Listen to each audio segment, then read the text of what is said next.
good morning. Hi, everybody. I'm so excited to see you. Chris just said, I'm nervous. And I thought to myself, when I went to the restroom a while ago, I'm like, you know, this is like getting ready for like a big presentation and, you know, going on stage. And I'm nervous too. And I'm like, what is this? That's the most ridiculous thing, right? These are our people, right? But we all really want, we so are invested in you. We are so excited to really jumpstart the relaunch of this program. And so we do feel a lot of pressure. We really have tried to get our act together in a short period of time. And so I appreciate the grace that's been given when we've had some confusion, but know that we're working through all of that. So welcome. So this is kind of the structure. The first 30 minutes will always be with the Supremes. And aren't they like the best looking group? I mean, my goodness. Oh, you got it going on, dude. And we call this rapid fire because this is really just a short 30-minute Q&A, very quick, lots of topics. It's not a time where they're going to come in and like just teach one topic, okay? So what they'll do as you're asking questions or as things come up, that'll help them determine what future classes they need to have to go more in depth, all right? So I'm going to recommend that you take those classes every time that they come up. That will be one because you've got to understand the financial piece because clients are relying on you for advice, all right? So you have to stay up to date. I mean, I've been doing this a long time and I still do classes. I still read stuff because I need to know what's coming down the pipeline because I want to be that resource for people so that they are calling and asking me. So you want to be able to answer those. So guys, why don't you just come on up real quick and introduce yourself. And just so you know, only 2 of them have ever experienced this rapid fire with me. So we've got some newbies in here. So we're going to just break them in today. Yes. And being nervous is absolutely okay. Really is. I used to kid around that Kristen scares me, but in a very good way. He says he has a healthy fear. It's a healthy fear, yes. I want all of you to have a healthy fear. That's right. So we are the Supremes that post us up here. There's 6 of us. We're downstairs, just right down there. And we're here to just help you guys look like rock stars. Usually, yeah. We're the way we position ourselves is we work for you. So you're the top of the pyramid, and we're on your team. So when you're out talking, say, "Well, let me get somebody from my team to call you," and that's us. We're on your team. That's perfect. So quick introduction. You guys just want to go ahead and introduce yourselves? So I'm Joey. I'm the newest addition to the team, so I filled the 6th spot.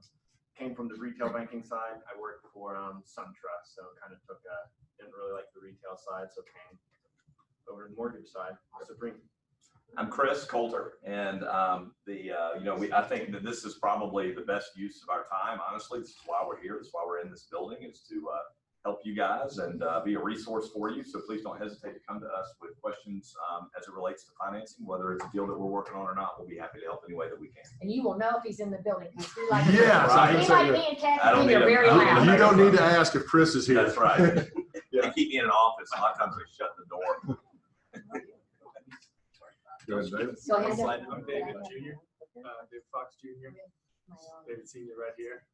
So I've been working for Supreme for a little over a year now, but I like to say that I've been doing this my whole life because he has 23 years of experience. I've been riding around with him and listening to all the phone calls and taking it all in. Yeah, he can calculate a DTI when he was like 8.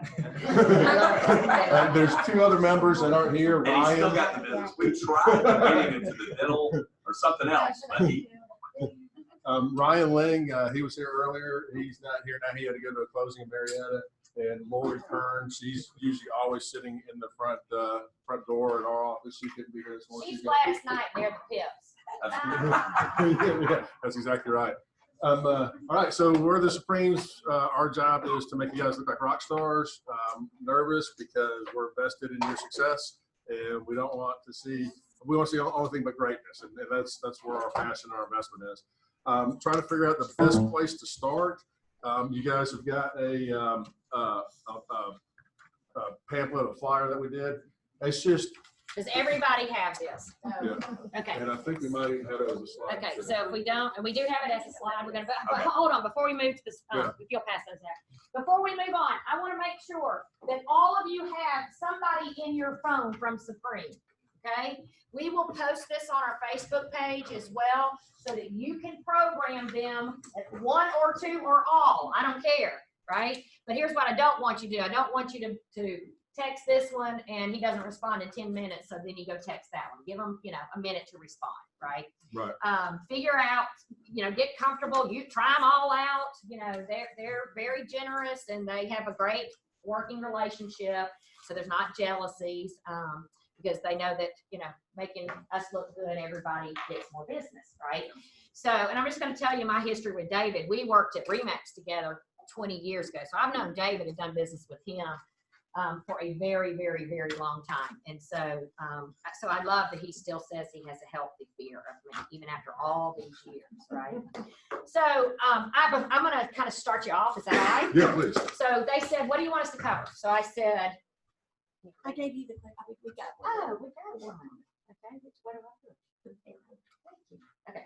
So I said, first, I just want to get a foundational piece going. I wanted to make sure that you guys knew what types of different loan programs there were, right? Because you're going to be asked about them. And I said, can we just give them a breakdown of just some of the differences? So they're going to talk to you about all these. And again, we will post this. I would print it out and keep it with me until you really have a real good knowledge of the differences in case somebody asks you, okay? All right, so who's starting off with FHA? Joey. I'll start off. So FHAs, you can, I guess, kind of in a summary versus conventional FHAs. Lower down payment, usually conventional is 5%, so that's for borrowers that may be a little bit light on cash, so you may have a 3.5% down payment on that, and the income's a little bit more flexible with credit and collections. It's a lot more flexible. Sometimes you can have things in collections with FHA, and we can still we can get around it. Conventional is going to be a little bit tougher on that. So Okay, now, so when I do this, that means Time time out. out. Okay, so time out. So the question I want to ask you guys is, what's the down payment on an FHA loan? 3.5. So when you're filling out the FHA loan exhibit, how much are they financing? How much? 96.5. Don't put 97.5 in there. You've miscalculated. Okay? And I want you to always remember, regardless of what side of the transaction you are on, you have a responsibility to pay attention to what is in there. So if I am the listing agent and the agent brings me a contract on an FHA and it says 96.5%, then what does that, first of all, what does it say to me? Well, it says it's going to be on the FHA exhibit. And if they put 97.5%, what does that say to me?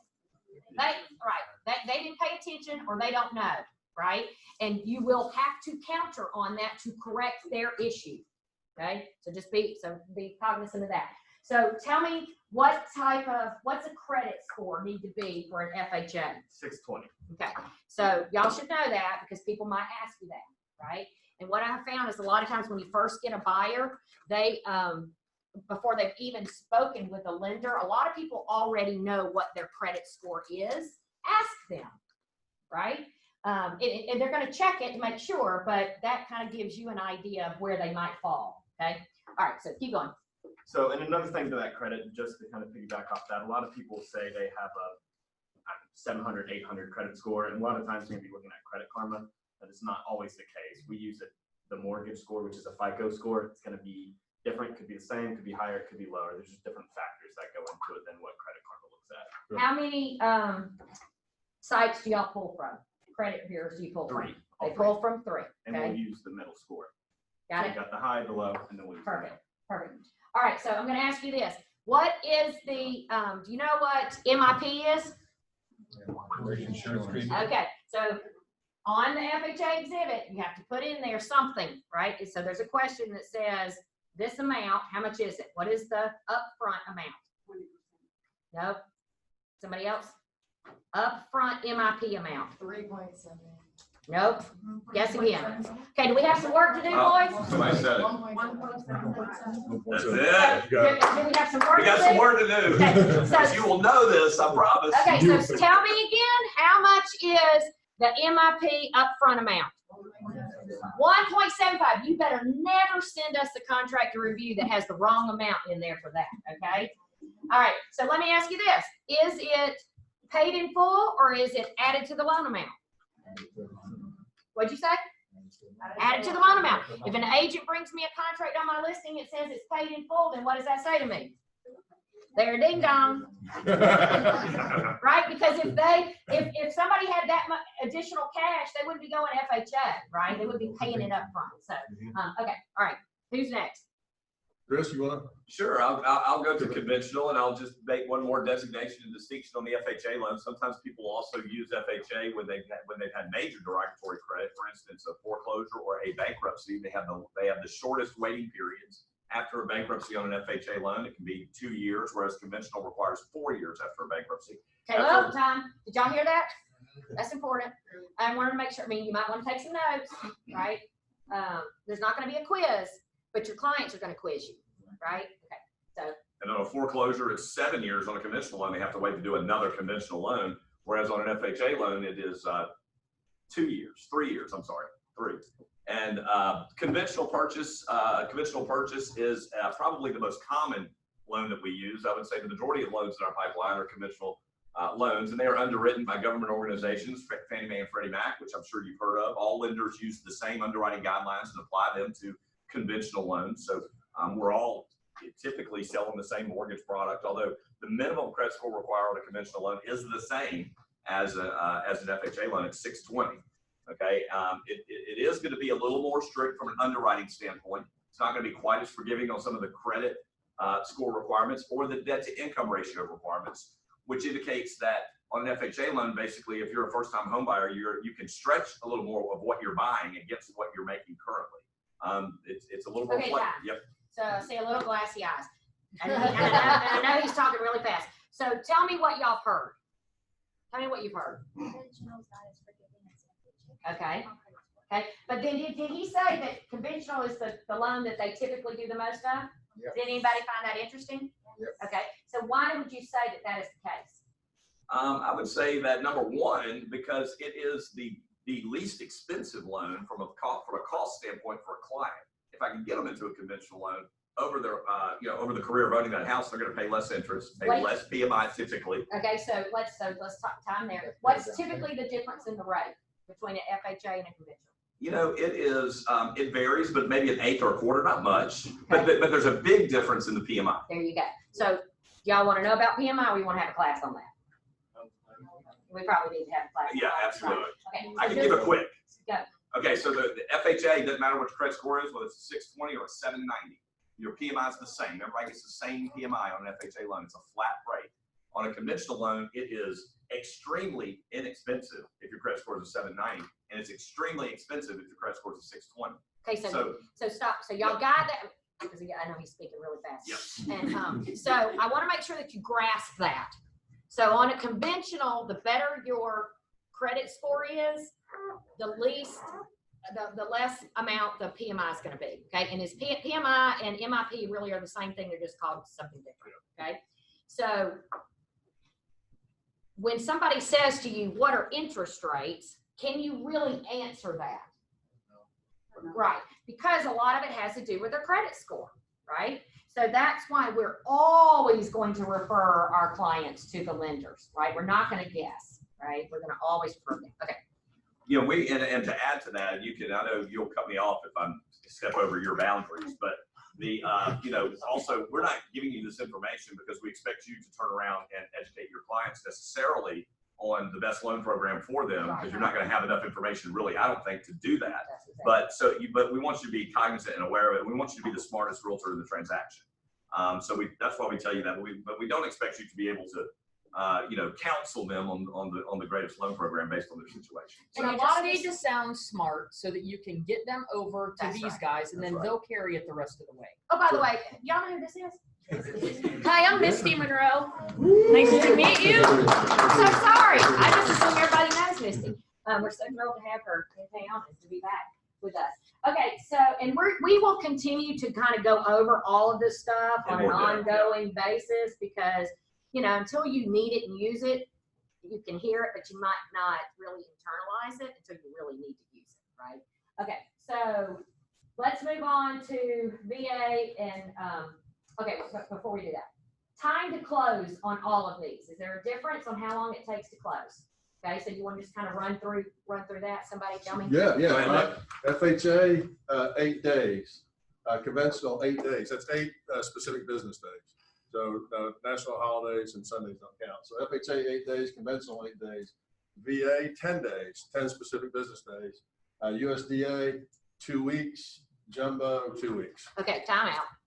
I love that he said all that, but I'm just going to tell you, unless it is some kind of dire situation, do not do a contract for 8 days. Okay, it is a lot of pieces have to come together to make all of that happen. Your clients have to be on top of things to be able to provide a lot of documentation in a really short time period, and we have to get the appraisals done, right? And so they don't have a lot of control over the appraisals over the appraisers. So let's say, what are we typically putting in a contract for an FHA conventional or VA loan? How long do you typically want to put? How many? I say 45 days. 45 days. So I'm typically going to do 30. Okay. And really, I'm typically going to do a 30-day close. How long am I putting in there for the financing contingency? 21 days. Typically, I'm going to put 21 days. However, if I'm in a competing situation, right, I'm going to go lower because I know they can do it faster. So that's where that kind of 8-day thing to me really becomes the benefit, is that it allows us to have a shorter time period in there, so it gives a seller more confidence and less risk. Make sense? Okay. How long? Which one has an appraisal? Which ones have appraisal contingencies in it, and how long are they? 3 months. 3 months on an appraisal contingency? No. Okay, so that's. I mean, I'm sorry if I looked at you like you were crazy, but I know what okay. she. I think she answered. What did she mean? She's thinking that when you do an FHA appraisal, it will be attached to a house. It's actually 120 days, but doesn't matter if you Okay, great. Thanks for clarifying. Yeah. Okay, so on the FHA and a VA, the appraisal contingency goes really to the closing, right? That's what it says. On a conventional, you're putting in a specific time period.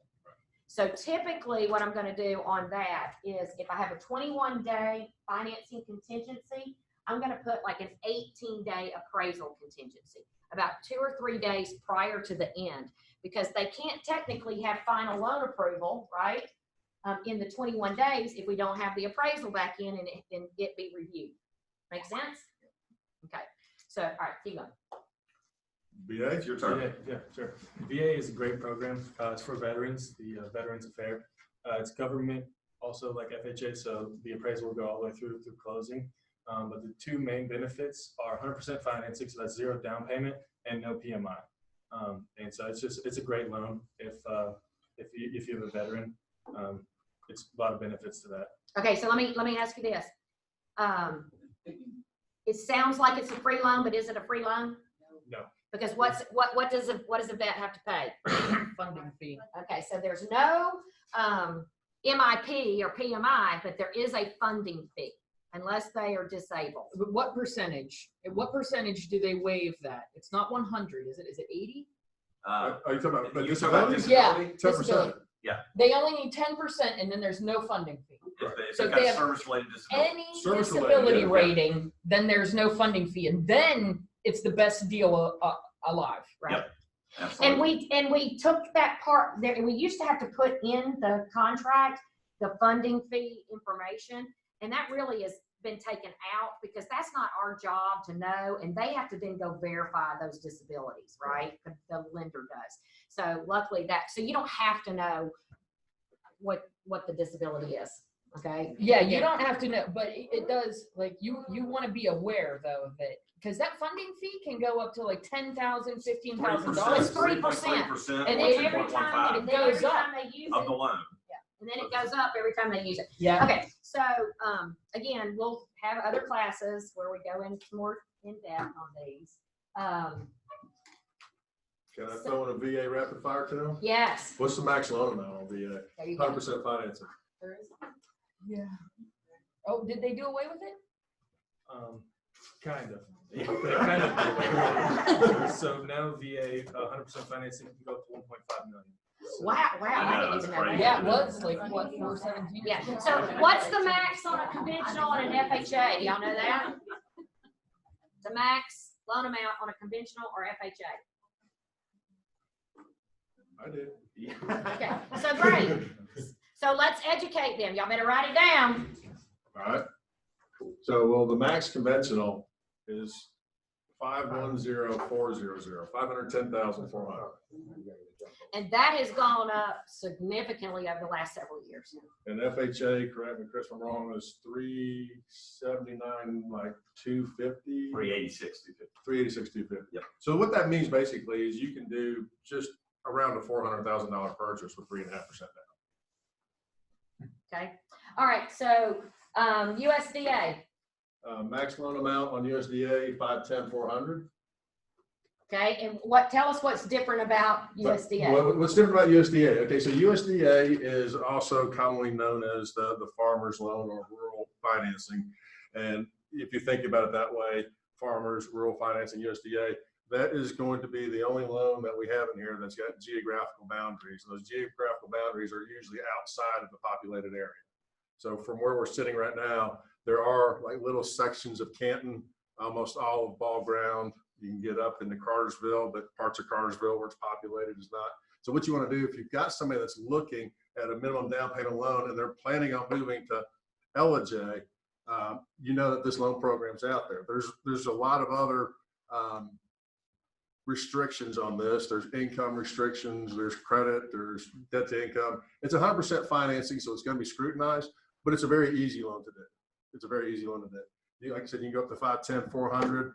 But as far as a loan officer, you guys don't have to keep up with this. Just know that there are some restrictions in there that we're going to have to monitor for you. The first and foremost, what you guys want to do is if you're contemplating a USDA, and we'll show you this in a later class, is just make sure that the property you're looking at is in the eligible area. How do they find that out? It's real simple. You just go to USDA eligible properties. Just Google. Okay, do you want to say that again? Google USDA eligible properties. And it's just an interactive website. You just click on the button that says, see if it's eligible. And you pop in the property address and it'll pop up and tell you right away if it's eligible or not. Okay, so let me just tell you a little bit about those USDA loans. Any sellers have a tendency to be very leery of those because they've gotten a really bad reputation by other lenders, not ours, right? Because our lenders get them closed when they're supposed to get them closed, but there's a lot of people who do not.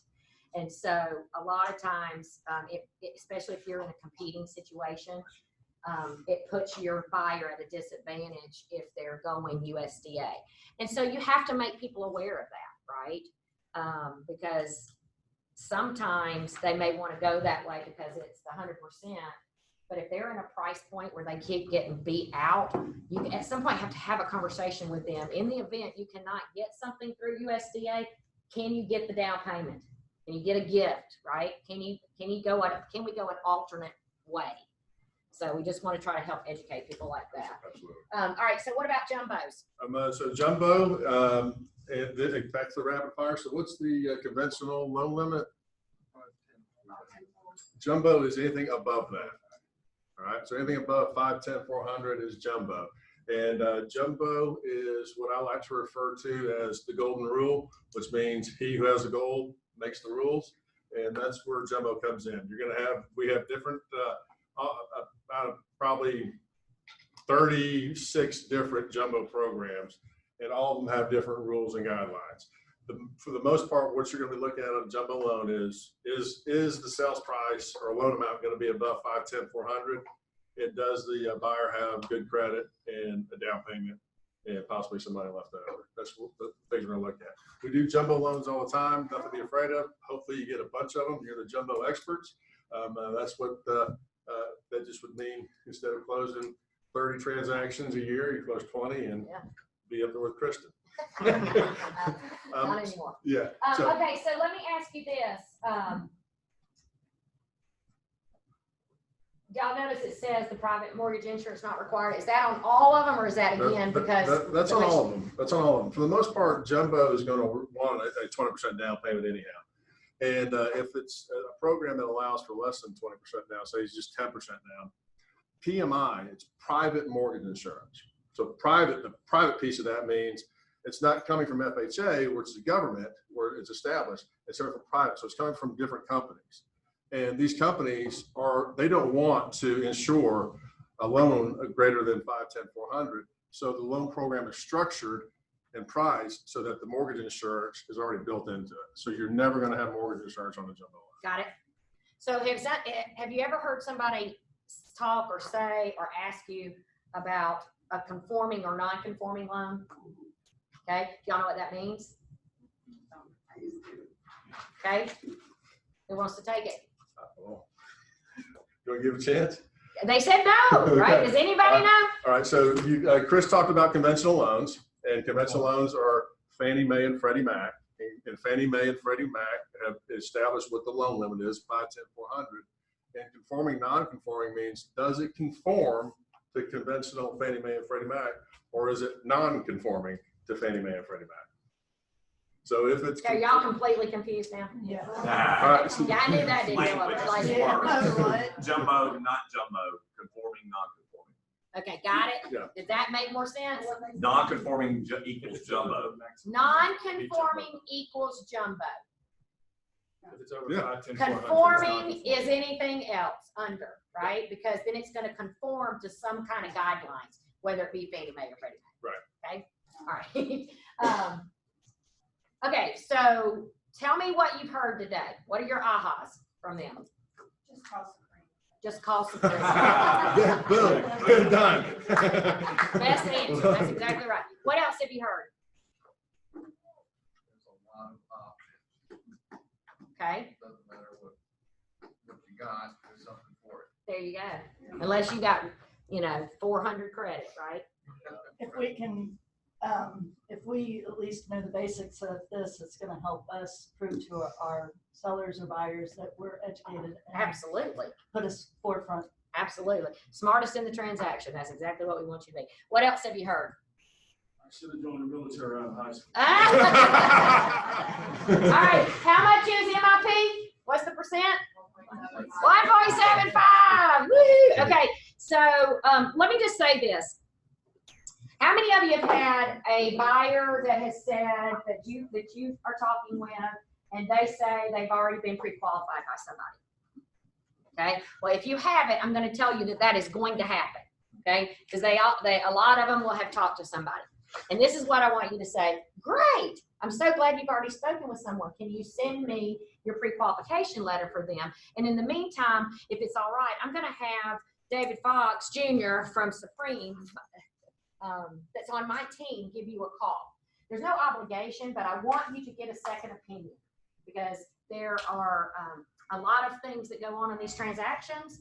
And what I have found is that if I have a relationship with the lender, the transaction is going to go smoother because in the event something arises, and they're complicated issues, right? And if something arises, then I can walk downstairs in my office and they have a direct line to their underwriter. They can get a question answered immediately. And if something happens, then the chances of us working it out are much higher because they're on my team, right? And I give them business. So I help feed their family. So they want to do a great job for us versus somebody you may have a relationship with who is the loan originator, and you don't know anybody else in that company. And once they've done their thing, they've turned it over. There's no more, there's no more pull. There's no more preference going to be given. And you're one deal where we're an office of 350, right, deals, right, all the time. So always, always, always push to have them use our in-house lender and our in-house attorney. It is going to be critical to your success. And I'm going to tell you, you're going to not do it one time, and then you're going to be calling us, and you're going to have a big old problem, and we're going to say, we told you, right? Always get them to use our guys. Yes. What happens is that's nice, but I've got my money lined up. Okay, so that's great, but so let me just ask you, Mr. Buyer, what would it hurt for you to have a second opinion? Let's get them to do a side-by-side worksheet of the breakdown of the cost. Okay, and so tell me about this situation. Why are you so determined to keep that relationship? Is it because it's used? It's kind of like people can manipulate stats, right? You can be number one in anything. Well, they can say that the interest rate is this, but they're not telling you they have all these exorbitant fees to get to that interest rate. That's why we want to do side by side. We're going to wait by the days of close. And then, or you got yes. Sorry. What if they decide, I want my credit to be dinged again? Great question. And that they ask that all the time. I've already had my credit pulled. I don't want my credit to be pulled because I don't want to get dinged again. So here's two different things so you have two kind of options, I would say. So first of all, how long ago was that? So if it was done in the last 30 days, great. Did you get a copy of it? Do you know what your credit score was? Because if it was from the lender, then you know that it was pulled from all three credit bureaus. It's not that they got it off of Credit Karma, right? So first I want to know where they got it. And then I would say the guidelines are if you're being pulled, if there's another inquiry within 30 days, isn't it? From the credit bureau, from another financial company, then it does not ding them. Okay, so they kind of all go. You can have 3 or 4 in there. Within 30 days. Within the 30 days, yes. Okay, so great question. Yes. How soon, or I'm under the belief that the sooner we get them involved with somebody, the better, give them a shot of building that relationship. Absolutely. Okay. Absolutely.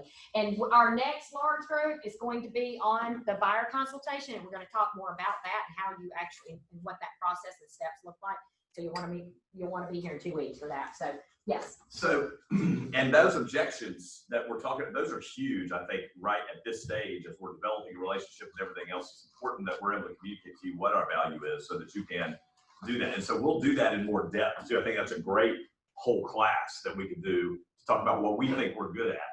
And just to tell you the way that we're going to consult with a buyer. We're not going to sell them a vacuum cleaner. You know, we're not going to come on, we want to advise them. And certainly their best interest is what we're going to, if there's some deal that's just hugely better, you know, and we check it down and say, you know what, we don't have any problem telling them to stay where they are. But giving us the opportunity to get, you know, to handle it usually will be enough to. That's right. They're good, right? And if I have done a great job in my buyer consultation, and I have proven myself to this buyer that there's a lot of stuff that can go wrong and that I'm the smartest one in the room and they better listen and do everything I say, which they will if you have a strong buyer consultation, then they're gonna be even more connected to the team, right? And so some of that starts with us in that consultation. So, all right, so thank you guys for coming. One more thing. So Tuesday, if you look on the calendar, there's a Mortgage 101 class.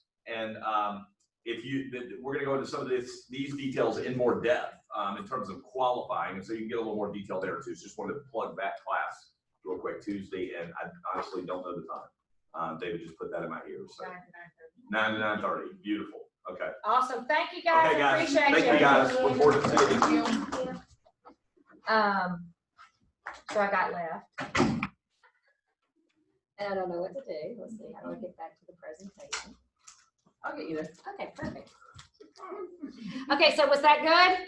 Yeah. So have you learned a lot in 30 minutes? Okay, so when I said to y'all, you really don't want to miss these large group sessions, I'm really serious. It is going to be jam-packed. And I know it is like, you know, drinking from a fire hose right now, right? I get that. That's why we will do a lot of the same things over and over again. And kind of come at it from a different way so that it really gets embedded in your memory, okay? So who wants to talk about listings? I hope we all do. All right, so again, if you did not, if you brought your listing presentation, once you put your card in for the drawing, we have this lovely little open house pack to give away today. And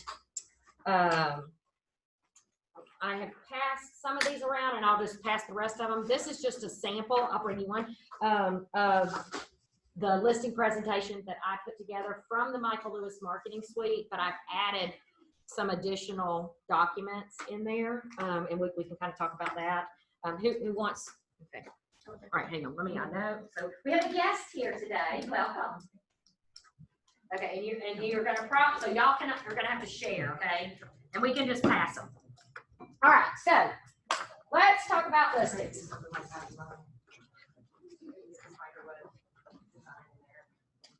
All right, so tell me, what is the purpose of the listing appointment? Get the listing. Okay. That's absolutely right. Get the listing. Okay, what else?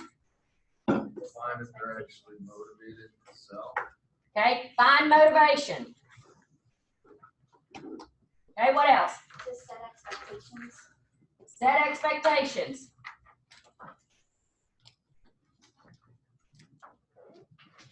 Okay, what else? Self-marketing. Okay, tell me what you mean by that. Well, once you, when you're doing your listing presentation, you're telling them basically why to use me, blah, blah, blah, and then they can take that information, give it to their friends, or maybe once you get that listing, you put your sign in their yard and your faces for everybody to see. Okay, so that would be your value proposition. And that would be building the relationship and the rapport, right? Building trust.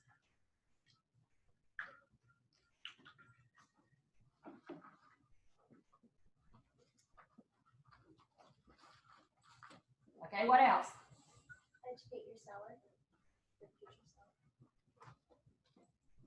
seller. Okay, what else? Okay, so let me just tell y'all this. Back in the old days, right, when I was first in the business, we did not have spell check, right?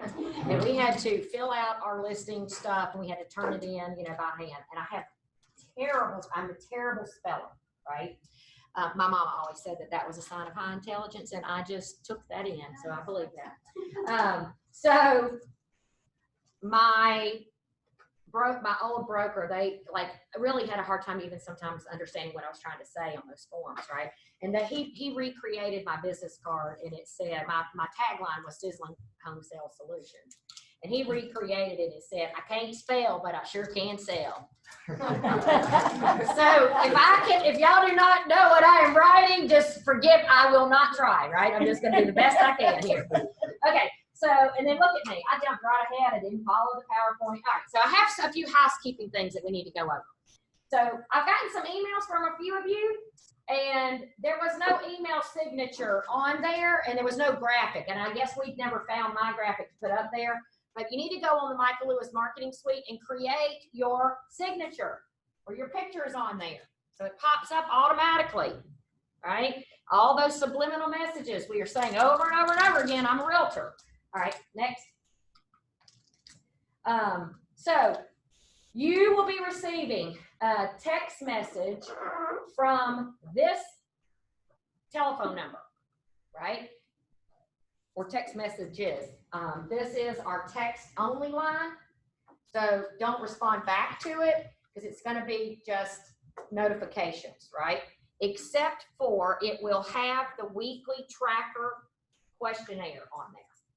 And it is, oh, and I love how she said to put this in your phone and look, your PC code for life, right? So the weekly tracker, do we have let's go to the next slide. Okay, so no, we don't have that. So do you have the weekly tracker in there? I don't have the form, but I have the result. Okay, so let's go on. Is a few more down. Okay, so let's go on back down. There we go. Okay, so, one more. All right, so the weekly tracker is going to ask you a series of questions. How many of you filled it out? How long did it take you? Not 2 seconds. So I'm expecting all of you to fill it out, okay? This tells us what you've been able to accomplish or what you've struggled with in the last week. You have to know your numbers because it is a numbers game, right? And we have to know your numbers so that we can help you analyze how many contacts it's taking to get you to the appointment, then how many appointments to get you to the contract, how many contracts that you write that actually close. You understand? It all adds up. And I'm asking y'all to report because guess what I have to do? I have to report your numbers to leadership once a week. So do you think it makes me real happy if people don't report? Because that makes me look bad, right? So please report your numbers. If it's a 0, say it's a 0, right? And if we did get it fixed because you couldn't put in a 0 before. So I just wanted to do some shout outs here for some of the people. So this was on contacts. So Rebecca Thomas, woohoo, you got 80 contacts. How did you do it? Through a lot of it actually through Facebook, because that's where a lot of I've got over like, I think 1,200 friends, and I've gotten several referrals. So Yeah, so you're private messaging them with them? Okay, Yes. great. Social media is a great way. Okay, so then we have, let's go to the next one. Okay, we'll actually back it up. All right, so what it doesn't show on here, but it's on my board out there, is Tiffany got 3 new BBAs.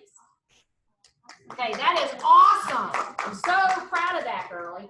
And she was showing property, and did you get them under contract? Not under contract yet, but we're trying. Okay. So, all right. So please report your numbers. Really, really, really important. You should be getting that text on Sunday night, and I need it by Monday morning. Okay. And do it right then, because it literally takes like 20 seconds, literally. Okay. Next one.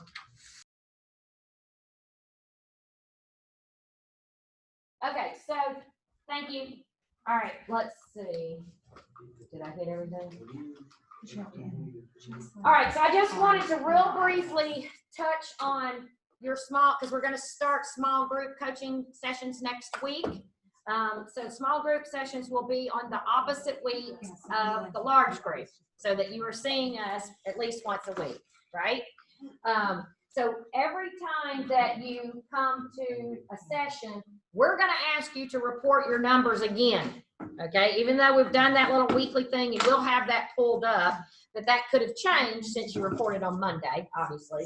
And so we're going to always ask you these certain questions. And so because there are going to be 2 to 3 people in sessions together, I want to ask you to come prepared with your numbers. So you're not going, well, let me see. I doorknobbed 10, I wrote. You know, I want you to come and know it, because that takes time away from other things that you can cover in the sessions. And the point of the session is the accountability piece, okay? So we will not bypass that. So please come prepared. You're going to tell us what's in your pipeline, how many buyers you have, how many sellers you have, did you write a new BBA, did you take a listing, how many appointments. It's basically the same thing that is on that tracker, okay? And then we want you to tell us what's your lead gen plan for the next 2 weeks, right? So that means how many houses are you going to door knock? How many open houses are you committed to doing? So that means you should have looked at your calendar prior to coming into the session, so you know what you can commit to, right? And if we see that your activities, what you're telling us your activities are going to be, do not support what your goals are, then that's where we're going to step in and say, okay, we're going to negotiate with you, right? On really how many contacts you're making, or what other things you could be doing in addition to what you came in prepared to say. Make sense? So that's how that all works. And Misty's just as tough as I am. All right, so you all are going to receive, we're going to pass these out. How many of you know what DTD2 is? R2D2, that's what we used to call it. So DTD2 was just a program that somebody developed several years ago, and we adopted it. It stands for Do the Database Too.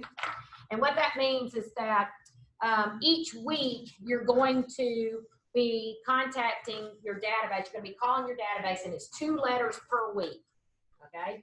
And they were divided up and paired together. So you've got like A and W, right? They were divided up and paired up based on, you know, trying to keep the numbers about the same each week, right? So we took it a step further and added some other pieces to it other than just calling. So we're going to ask that you follow the DTD2, because we want you to have systems. And when you follow this, you're going to then have called everybody in your database 4 times. And oh, by the way, we're not calling it database anymore, data bank. I love that word, right? So I'm trying to retrain my mind. Data bank, y'all help me. It's your data bank. You're gonna be calling your data bank 4 times in a year. You'll be texting them 4 times in a year. You'll be Facebook messaging them 4 times in a year. So it's just a methodical way to do it. That doesn't mean that there's not going to be times when you're going to have to do a whole bunch of other calls or texts because we're having an event or I'm doing a competition or a contest. But this should be your minimum. Tracking with me? So it's different letters. So this week, and it just means during that week, you're going to call everybody in your data bank whose last name begins with an I and a Q. Right? You're going to text everybody whose last name is the T and the J, and you're going to private Facebook message the other 2 letters. Okay? So I'll be asking you in morning huddles, what's the message this week? Because what I found is that when you don't know what to say, you won't make the calls or you won't send the text. Right? So I really want you to be thinking out, what is it? What's my message right now? Right? Then once you call the people that you call, I want you to then go to their Facebook page on their wall, and I want you to say, great chatting with you today, let's do it again soon. Or I want you to say, sorry I missed you today, let's catch up soon, right? I want you to say something to everyone you called. Because what that does is it changes up the algorithms for Facebook. Do you notice how you see the same people's stuff over and over and over again? Well, we're trying to shake it up so more people see my stuff. More people see your stuff, right? So don't forget that there's a second piece to the call. You then go to their wall. And now the next day, you want to make sure that you're posting something on your Facebook page that's powerful, right? That is showing you're a resource. It's showing something about you in the business. It's showing something about you out showing property and you see a weird bathtub and you post it. Those are great things to do because that says to people, I'm out working without saying, hey, look at me, I'm a realtor, right? I love when we show those kinds of things. If you're taking a class that's a great class that's going to make you more knowledgeable, right? Then say it because then that says to your sphere that you're constantly learning and that you're staying up to date with everything that's going on. And because we did that thing the day before, it's going to make you auto-populate in their stuff. Okay? Yes. Should we be posting this on our business Facebook page or our regular Facebook page? So here's what I'm going to say. I don't really care. Here's what I found is that most people have way more people on their personal page than they do on their business page. So I want you to have, and you can schedule posts for the business page. You cannot schedule them on a personal page. So I want you to use your business page, but schedule those, okay? Once a month, have it on your calendar. This is my day where I have to do my posting for the whole month. So it's knocked out, right? For the business page. So this kind of stuff I personally would be doing on my personal page. If you're doing it on your business page, then you want to share it to your personal page from time to time. Not everything that goes on your business page should be shared on the personal page. Or not at the same time because a lot of people are this duplicate, right? So, all right. It happens to me all the time with nearly every realtor I'm friends with. I get that post, boom, boom. So don't do that. Don't be so lazy. wait a couple of days and share it over there, right? That's right. And you can't boost from your personal page. So you need a business page, but your personal page is where you're going to make connections. That's the relationship. And that's what it is, a social site, right? So LinkedIn is the business site, right? So I see if I'm bathtub, I should put that on my personal Facebook page, but maybe post something like the article you posted yesterday on my business page. Correct. And so, so we're also going to be posting, if y'all were not on team meeting, we now can do like everything that we need to do electronically here in the office. You can deposit earnest money, you can get paid, and your commissions, blah, blah, blah. Okay. So we're running out of time. We also now have KW Connector, where when you're inputting a listing into FMLS, you had to then also go put it into KWLS. You no longer have to do that. So that's great. And that's because we coordinated with List Hub, and it now goes to 700, and your listings will go to 750 websites. So that is something that you definitely want to put in your listing presentation, okay? And there is a slide, there's a page already in the pre-printed material from Michael Lewis Marketing Suite but it doesn't look like this, so I would replace it with this. Because now, hey, guess what? We're gonna post it on the Facebook page, so you don't even have to, you don't have to take a picture of it. We're gonna post it on the Facebook page for you, okay? Do not, okay, oops. Do not go spend $10.75 a month for Pro, okay? Do not go put your face on a grocery cart. Do not put your face on a baseball field unless your kid is on the baseball team and you're gonna be there every time the gates are open, okay? And then that's us, right, drinking from the fire hose. So now, let's